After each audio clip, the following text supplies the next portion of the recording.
ఓం మహాగణాధిపతయే నమః. ఓం గురుభ్యో నమః. ఓం శ్రీమాత్రే నమః. పరమేశ్వర స్వరూపమైనటువంటి జ్యోతిష, వాస్తు మరియు ఇతర అనేకమైనటువంటి శాస్త్రములను మనకు అందించినటువంటి మహర్షులకి నమస్కారం. హయగ్రీవ హయగ్రీవ హయగ్రీవేతి యో వదేత్ తస్య నిస్సరతే వాణి జనుగన్యా ప్రవాహవత్. అరుణాం కరుణాతరంగితాక్షీం ధృతపాశాంకుశపుష్పబాణచాపాం అనిమాదిభిరావృతాం మయూకైః అహమిత్యేవ విభావయే భవానీం. శ్రీమాత్రే నమః. ప్రేక్షకులకి లలితాంబిక అమ్మవారి యొక్క అనుగ్రహం పరిపూర్ణంగా కలగాలని మనస్ఫూర్తి కోరుకుంటూ, మనకి సూర్యగ్రహణము 2వ తేదీ అమావాస్య నాడు. చాలామందికి సందేహం ఏంటంటే అసలు మనకు ఉందా లేదా అని అడుగుతున్నారు.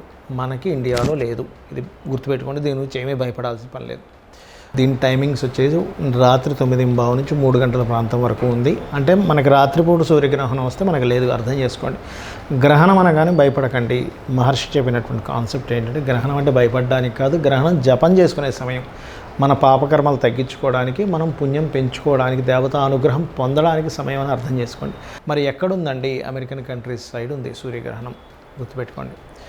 మనం గతంలో చెప్పినట్టుగా చంద్రగ్రహణ ప్రభావం అనేటువంటిది బయట కంట్రీస్లో విపరీతమైనటువంటి వర్షాలు వస్తాయని చెప్పుకున్నాం. అదేవిధంగా మనకు అక్కడ కనబడుతుంది. చైనా కావచ్చు, అమెరికా కావచ్చు, విపరీతమైన గాలులు వస్తూ ఉన్నాయి. అయితే ఇక్కడ ఈ సూర్యగ్రహణానికి 12 లగ్నాల వారికి ఏ విషయాల పట్ల బాగుంటుంది, ఏ లగ్నాల వాళ్ళకి లేదా ఏ రాశి వారికి బాగుంటుంది, ఎటువంటి పరిహార మార్గం చేసుకోవాలి, ఎటువంటి జాగ్రత్తలు తీసుకోవాలనే విషయాన్ని ఇప్పుడు మనం ఒక్కొక్క లగ్నరీత్యా తెలుసుకుందాము. లగ్నం తెలియని వారు రాశిపరంగా చూసుకోవచ్చు. ఈ విషయాలు చెప్తుంది నేనైనప్పటికీ కూడా చెప్పిస్తుంది సాక్షాత్ లలిత అమ్మవారిగా భావిస్తూ ఒక్కొక్క లగ్నం గురించి మనం తెలుసుకుందాం. మీన లగ్నము, మీనరాశి. మీ మీనం వారికి గ్రహణం 7వ స్థానంలో జరుగుతుంది.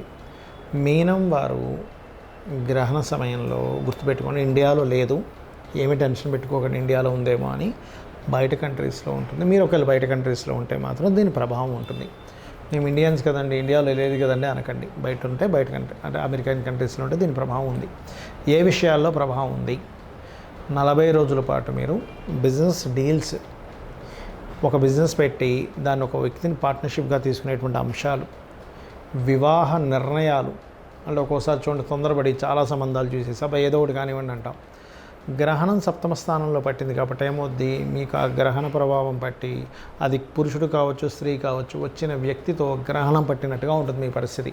అంటే ఏమిటి, అబ్బాయి ఎందుకు చేసుకున్నావురా బాబు ఈ వ్యక్తిని, లేకపోతే ఈ అమ్మాయిని ఎందుకు చేసుకున్నావు అనే ఫీలింగ్ ఇస్తుంది. ఎందుకు?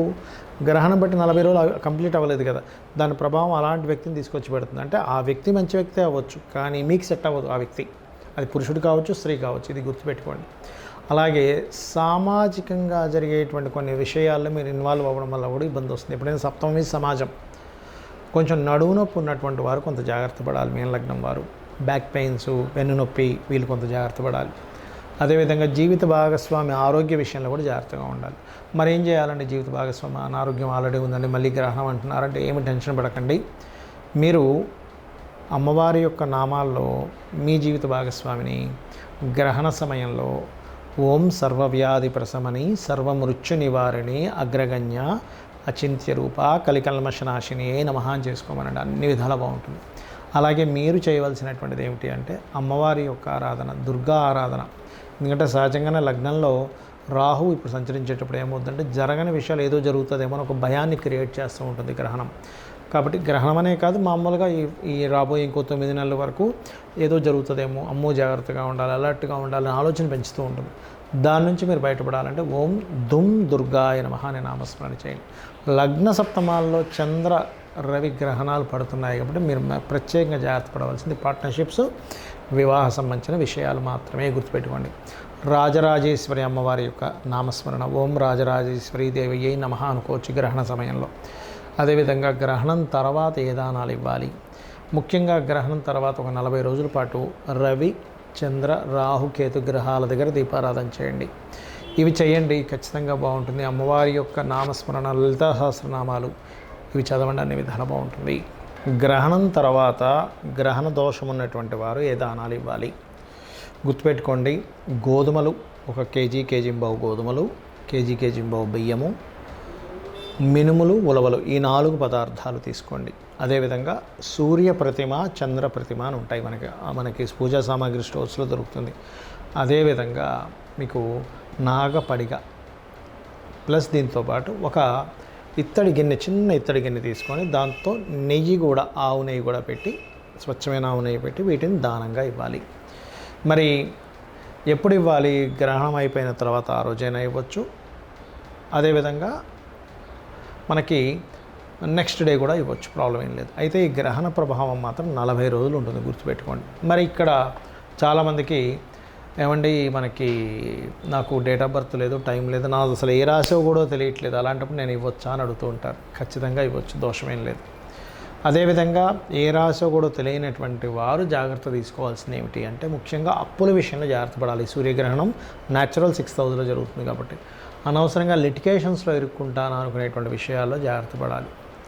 అంటే మనం ఊరికనే పోయి ఇందులో లిటిగేషన్స్ ఇరుక్కుంటాం, అటువంటివి ఏమైనా ఇరుక్కుంటామో లిటిగేషన్స్ అనుకునే విషయాల్లో చాలా జాగ్రత్తగా ఉండాలి. మీకు date of birth, time of birth లేనటువంటి వారు ఆరోగ్య సంబంధించిన విషయంలో జాగ్రత్త పడాలి. ఇది ఒకటి గుర్తుపెట్టుకోండి. అదేవిధంగా మనకు ఆ రోజు అమావాస్య కూడా వస్తుంది కాబట్టి అమావాస్య నాడు అమ్మవారి ఆరాధన చాలా మంచిది. మరియు ఈ అమావాస్య తర్వాత మనకి నవరాత్రులు వస్తున్నాయి కాబట్టి అమావాస్య రోజు పాటించాల్సింది కూడా ఏమిటంటే, మీరు చక్కగా మధ్యాహ్నం పూట, అంటే నెక్స్ట్ డే మనకి అమ్మవారి నవరాత్రులు స్టార్ట్ అవుతున్నాయి కాబట్టి మధ్యాహ్నం పూట నెయ్యి కలిపినటువంటి అన్నాన్ని తీసుకోండి. ఇది శాస్త్రంలో ఉన్నటువంటిది. రాత్రికి పలహారం తీసుకోండి. అలాగే అమావాస్య నాడు పూర్తి లలితా సహస్రనామాలు శ్రవణము లేదా పఠనం చేయండి. ఏమండి నేను ఆకలితో ఉండలేను అని అనుకునేటువంటి వారు పాలు లాంటివి తీసుకోవచ్చు ఉదయం పూట. అంటే మధ్యాహ్నమే చేయమన్నారు, ఉదయం అమావాస్య ఉండమన్నారు కదా, ఉపవాసం అనుకుంటే ఒకటి శాస్త్రంలో ఏంటంటే చిన్నపిల్లలు, రోగగ్రస్తులు, అదేవిధంగా బాగా ఏజ్డ్ పర్సన్స్ ఉండాలని రూల్ ఏం లేదు. ఉపవాసం వాళ్ళకి శక్తి ఉంటేనే ఉండమని చెప్తుంది శాస్త్రం. అదేవిధంగా అమావాస్య నాడు బెల్లము, క్యారెట్స్ గోవుకి తినిపించండి. నవగ్రహాలకి ముఖ్యంగా నాకు ఏ డేట్ ఆఫ్ బర్త్లో ఏమీ లేవనుకునేటువంటి వారు ఇంకో రెమెడీ కూడా చేసుకోవచ్చు. ఏమిటది? గ్రహణ ప్రభావం పడకుండా ఉండాలంటే ఈ 40 రోజులు ఉంటుందని చెప్పాం కదా దీని ప్రభావము, వీలున్నప్పుడల్లా కూడా రోజు పెడితే ఇంకా మంచి దీపారాధన నవగ్రహాలకి. లేనట్లయితే రవి, చంద్ర, రాహుకేతు గ్రహాల దగ్గర దీపం వెలిగించండి. ఎందుకంటే చాలా ప్రదేశాల్లో దానం తీసుకునే వాళ్ళు ఉండరు. ఇంకొన్ని ప్రదేశాల్లో అయితే, విదేశాల్లో అయితే అసలు గ్రహణం దగ్గర, నవగ్రహాల దగ్గర దీపమే పెట్టనివ్వరండి అంటూ ఉంటారు. అలాంటప్పుడు దానికి దూరంగా ఒక ప్రదేశం ఉంటుంది దీపం పెట్టడానికి. అక్కడ మీరు ఇది రవికి, ఇది చంద్రగ్రహానికి, ఇది రాహుకి, ఇది కేతువుకి అని కూడా పెట్టవచ్చు దీపం, గుర్తుపెట్టుకోండి. ఇలా చేసినా సరే దోషం పోతుంది. అలా కాదు, పేదవాళ్ళు ఉంటారు ఎవరైనా, వాళ్ళకి ఏదైనా సరే భోజనం, గ్రహణ దోషం పోవాలనే సంకల్పం చేసుకుని భోజనం వాళ్ళకి తినిపిస్తే కూడా ఆ దోష ప్రభావం పోతుంది. అంటే ఇక్కడ మీరు పుణ్యం సంపాదించుకున్నారు కదా, ఈ పుణ్యం వెళ్ళి అక్కడ దోషాన్ని తగ్గిస్తుంది. ఒకళ్ళ ఆకలి తీర్చినందుకు ఇలా చేయండి. అదేవిధంగా ఇక్కడ ఏంటంటే గ్రహణ సమయంలో చాలామంది ఏంటంటే, ఏమండి ప్రెగ్నెన్సీతో ఉండేటువంటి లేడీస్ ఇక్కడ మనం ఉండాలంటే ఇండియాలో ఏమీ ఉండక్కర్లేదు. ఎందుకంటే ఇండియాలో రాదు ఈ గ్రహణం. బయట దేశాల్లో ఉండేటువంటి ప్రెగ్నెన్సీ లేడీస్ మాత్రం జాగ్రత్తగా ఉండాలి. అందులో ప్రధానంగా సూర్యగ్రహణం ఇక్కడ జరుగుతుంది కాబట్టి ఎవరెవరు ఎక్కువగా జాగ్రత్తగా ఉండాలి? వృషభ లగ్నం వారు లేదా వృషభ రాశి వారు మెయిన్గా జాగ్రత్తగా ఉండాలి, లేదా కన్యవారు. ఎందుకంటే కన్యలో గ్రహణం జరుగుతుంది కాబట్టి కన్యవారికి ఎక్కువ ప్రభావం ఉంటుంది. కన్యకి, వృషభానికి, మకరానికి ఎక్కువ ప్రభావం ఉంటుంది.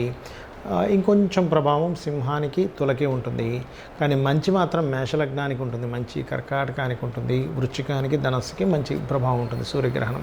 కాబట్టి ఇవి చెయ్యండి ఖచ్చితంగా. మీకున్నటువంటి ఇంకోటి ఏంటంటే, గ్రహణము అనగానే మహర్షి మనకు చెప్పిన కాన్సెప్ట్ ఏంటంటే, ఇది ఒక యోగం. ఇది ఒక యోగంగా అనుకుని ఆ సమయంలో జపం చేయండి. మీకు బీజాక్షరాలు ఉంటే బీజాక్షరాలు, లలితా సహస్రనామాలు, విష్ణు సహస్రనామాలు, లేదా ఓం నమో నారాయణ, లేనట్లయితే ఓం శ్రీమాత్రే నమః, ఆ రకంగా చేసుకోవచ్చు. మనం లలితా సహస్రనామాలు చాలా నామాన్ని చెప్పాము, దేనికి ఏది పనికి వస్తుందో అవైనా చేసుకోవచ్చు. శ్రీమాత్రే నమః.